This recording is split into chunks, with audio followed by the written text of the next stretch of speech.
Believe it or not, even seasoned PC builders sometimes stop and think about which way a fan is blowing. It matters, of course. Knowing if a fan is positioned for intake or exhaust influences how efficient the cooling is in your PC. Fortunately, there are two quick ways you can use to figure this out. Let me show you. First method, look for the arrow. Some fans have a small arrow somewhere on the casing that indicates the direction of airflow. Whichever way the arrow points, that's the side that air will blow out. That's it. It's that easy. Second method, look at the fan blades.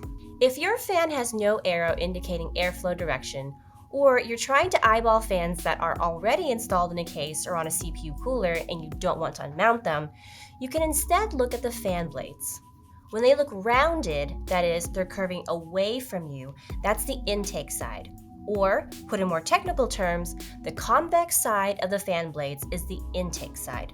When the fan blades look like the inside of a dish or a bowl, that is, they're curving toward you, that's the exhaust side. Or, in other words, the concave side is where the air exhausts. Oftentimes, the exhaust side also has the crosshatch supports for the fan's frame, with a circular sticker in the center that lists brand and model information. In general, I recommend learning the fan blade shapes as the best method to determine airflow direction. You can tell which way the fan is blowing at a glance. So that's it for this one. It's that easy. If this video helped you, give it a like and also subscribe to the channel for more on PCs and PC building. Thanks as always for tuning in, and I'll catch you next time.